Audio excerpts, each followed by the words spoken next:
Maayong buntag diha mga kaigsuonan, mga bagong binata sa Dios. So before ka mo scroll igsuon sa imong gustong tanawon, iba kung malingaw na ka diha or na kay di kalingawan nga lain. But gusto lang ta ko mo share sa ima sa bubo lang kayo bisag mga 5 minutes, promise. Minaw lang ka. So na ako gidala diri igsuon kining gatawag ni siya wordless book. Charan! Gitawag ni siya wordless book. It is because wala siya sulat. Libro siya nga walay sulat kung sa Bisaya pa. So, as if lang nga libro ni siya. So, gituyo ni siya nga walay sulat mga igsuon tungod kay ako explain sa imo og unsay meaning sa kada color nga ako i-present sa imo. So, are you ready? Okay, let's go. So, unang-una, ari ta magsugod sa green. So, ang green mga igsuon, di ko magdugay, nagsimbolo na siya sa creation sa Ginoo. We say creation, unang-una sa sinugdan ng gibuhat ni Lord ang tibuok kalibutan, tanang makita nimo sa kalibutan. Muna siya creation ang mga katanuman, mga kahayupan, ug tanan nga makita nimo igsoon. The last day, gibuhat sa Dios si Adan ug si Eva ang tawo. Diin katagaan niya kinabuhi mga igsoon. So dito kasugod ang malipayon nga kinabuhi ang relasyon sa Dios ug sa tawo sa sinugdanan. So muna siya gitawag na creation kaning color nga green. Okay? Ano siya. And then, subo nga pamalandungon, ning abot ning gitawag nga sala. So, ari ta sa color black mo ni siya nagsimbolo sa sin. So, kining sala mga igsuon, kining basic ka na katong 10 commandments, ning kagsala. Gani, sa ako nga pagsabot, tanan ayaw nga giingon sa Ginoo, ayaw pagpatay, pangawat, ayaw panapaw. Pero dili lang na ang kanang dili lang na mao ang sala, batang sala ang pag kining wa nimo tumana ang gisugo sa Ginoo. Like for example, kining simbaha ang Ginoo. Wa kami simba nakasala ka. Gugma ang imong kaaway, wa nimo ugma imong kaaway nakasala ka. Basta ang pulong sa Ginoo, wa nimo nabuhatan nakasala ka. So laktod pagkasulti bisan asa di ay ang pagbuhat og dautan o dili pagbuhat sa maayo nakasala ang tao wa niya natumana. And then basi mo na ang tao nga ang sala dinagko lang siya. But ang sala igsuon matud sa Bible bisag magamay mas simple nga sala o madagko nga sala equal na atubangan sa Ginoo. Basin nagtuo ka ha nga ang pagpatay mora ning sala atubangan sa Ginoo kay makapriso man. Pero kibaw kay igsoon ganing pagpamakak bisan gamay lang pagpangawat og singko sa imong mama or bisan ang pagdumot igsuon sala nga na siya atubangan sa Dios. Ug kining sala igsoon mahinungdan ang tawo nahimulag sa Ginoo. Ang relasyon sa tawo ug sa Dios nabulag mga igsoon tungod ining gitawag nga sala. Ang pinaka-worst pagid ana igsuon, ang sala ang hinungdan sa tanang kasakit, problema sa atong mga kinabuhi. Ang pinaka-worst nga resulta sa sala mao ni nga ang tawo mahimulag sa Dios ngadto sa layos, ngadto sa kalayo sa impierno. Yan ang Bible, ang bayad Romans 6:23 ang bayad sa sala mao ang kamatayon. Na kanang kamatayon igsoon duha na ka meaning physical and spiritual.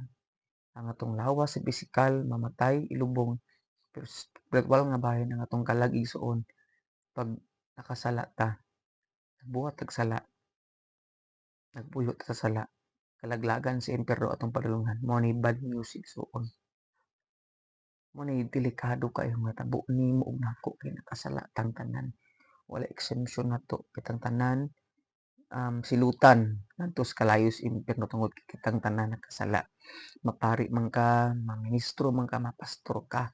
For all have sinned and fall short of the glory of God. Mo nagingon sa Romans 3:23. Romans 3:10 ang tanan nakasala ug um, wala ay tawo nga matarong kay ang tanan nakasala mangigsuon mo ni bad news. Baka igsuon kining impierno seryoso ang tinuod ni. Dili joke-joke. Yes, love si Lord but Mupanis siya igsuon. Kung love niyo imong anak nimo di siyang silutan o pantunon ingana usab ang Dios. Ayaw pagmahay. Kay gusto ba ni Lord nga may kinabuhi nga walay katapusan ka. Pero ang gipili gyud sa tawo magkinabuhi is pagpakasala. Pero mo ni good news sa Ginoo nga bisan kita nakasala pero naay tsansa igsoon samtang may kinabuhi pa. Unsa man ni? Ug mao ni ang color red. Okay? So ang color red nagrepresent sa blood of Jesus. So kitang tanan igsoon nakasala man ug silutan unta sa impierno. Pero ang good news is that si Kristo ang nagbayad in behalf sa atoa ngadto sa cross. Mo na nga si Kristo nagpalansang bisag sakit kaayo, gikastigo siya, giluwa-luwaan siya, gimbunalan siya, giantos niya ang tanan naman dili siya ganahan nga for eternal sa atong kinabuhi. Tungod kay di sa gusto nga sa tibuok na tong kinabuhi walay pagtapos ang atong pag-antos sa impierno. Nag-antos na sa kalibutan, mag-antos pita sa impierno. May sakit tubangan sa Dios. Unang gihimo ni ang tanan para ikaw ako igsuon makabaton og kinabuhing walay katapusan. Unang ang dugo niya giula niya sa cross. Yun ang Hebrews 9 dito, kung wala ay dugo nga napaagas, dili mapasaylo tong kalapasan. Naigsuon ng John 3:16 tungod gigugma pag-ayo sa Dios ang kalibutan og ikaw na og ako. Ug kinsa katumuto mo dawat ni Ginoong Hesus may dili na siya silutan sa impierno pan may kinabuhing walay katapusan.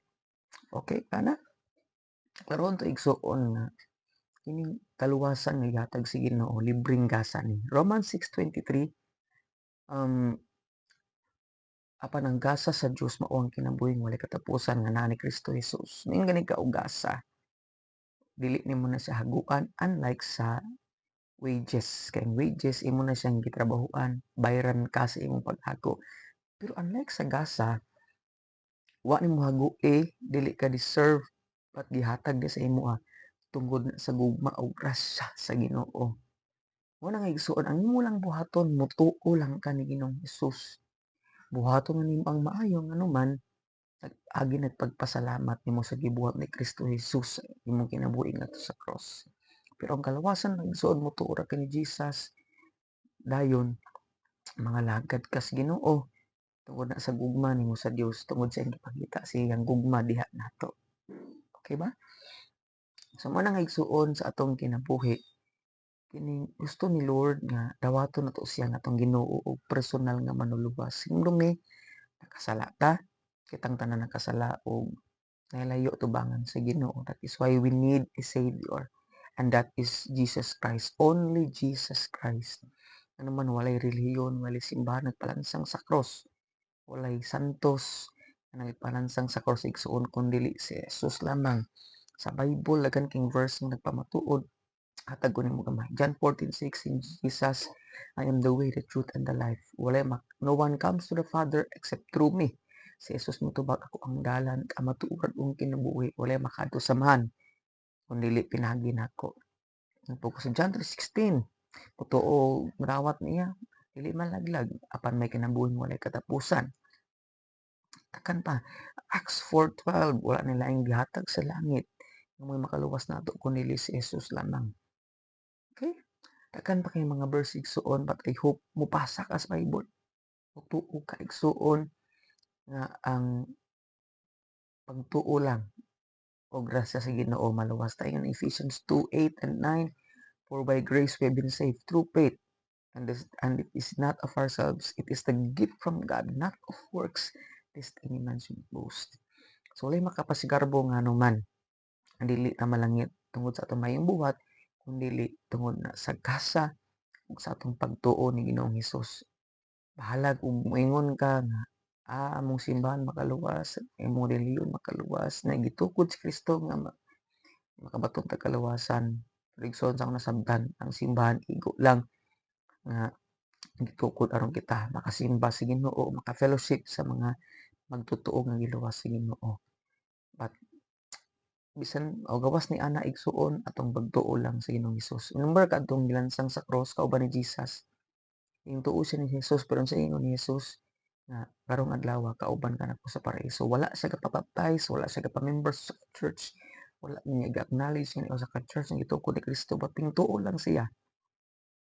Ning gisaad si Kristo nga may kinabuhi siyang walay katapusan ug mao na gibuhat ni Kristo sa krus para nimo ug nako kay gugma ta niya pag-ayo igsoon. That is why tungod ana nahimo na kang matarong atubangan sige ng pasensya kung napulo red. But my point is pagkamatarong ka sa Ginoo tungod ni Kristo, that is why makadungog ka sa kinabuhing walay katapusan. Ayaw ka tuig suon, mingon ang kaaway ubang mga tao makasala ta, yes makasala ta. But kay pagkamatarong ka sa Ginoo, ayaw paminaw sa sulti sa kaaway, ano man, for sure, pag idawat nimo si Kristo, mo ginog manuluwas, may kinabuhi kang walay katapusan. Then reserve na ang imong biyahe sa langit o imo ang piloy-anan sa langit. Nindot sa langit igsuon nga man. Diri sa kalibutan, daghan tag problema, daghan tag pagsulay, utang, daghan tag mga temptasyon sa kinabuhi. Pero sa langit, salamat sa Ginoo kay ingon ang gipadayag 21:4, iyang pahiran ang atong mga luha, wala nay kasakit, kamatay, kagutom, kalipay na lang. Hangtod sa hangtod kauban ng Dios. Manaigsuon karon ayaw sayangi ang oras. Samtang naminaw kaniini dawata si Jesus nga imong Ginoo personal nga manuluwas.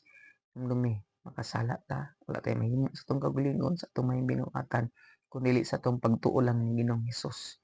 Ingon ang Bible sa Roma 10:19, kung motuo ka nga si Jesus nabanhaw ug si kinasingkasing motuo ka nga siya Dios, may kinabuhi kang walay katapusan. Pwede bang dawaton nimo si Kristo karon pinaagi sa mga pagampo? Sundan ni nga pagampo igsoon. Ginoong Hesus, ako makasasala. Kung giangkon ako ning layo nimo. Apan karon, salamat sa imong grasya ug kaluoy. Salamat sa imong maayong balita. Ning taknaa, ako kang gidawat, akong Ginoo ug personal nga manluluwas. Sulod sa akong kasing-kasing, mag-ari ka sa akong kinabuhi. Ang impierno sirado na, langit abli na sa akong kinabuhi ang akong ngalan nasulat na sa libros kinabuhi. Pinaagi sa imong grasya ug kaluoy. Sa pangalan ni Jesus, amen. Wow, praise God. Salamat igsoon sa pagpaminaw ug sa pagdawat nimo ni Ginoong Hesus personal nga manluluwas. Karon kan kanako igsuon yes makasala ta ha. Ang lumi ang yun ang 1 John 1:9 nga to isugid ni Lord ang atong mga sala pasayloon ta niya. Ug gidasig kanako igsuon nga basa sa Biblia unya kining attend og mga simbahan nga nagtudlo nga si Jesus lang ang makaluwas ug wala nay lain pa. Nga diin motubo ka sa imong pagtuo sa Ginoo ug makahimamat pa ka sa ubang mga magtotoo and for sure giluwas ka sa Ginoo dili lang para malangit apan naay purpose si Lord nimo magpagamit ka para sa kamayaan si Ginoo. Mahimo kang music team, sangyaw ka sa pulong si Ginoo, mahimo kang dance team ug unsa pa na kay nagtuo ko igsoon naay purpose si Lord nimo gamiton ka si Ginoo para sa iyang kamayaan. Salamat kaayo. God bless sa matag usa kanato.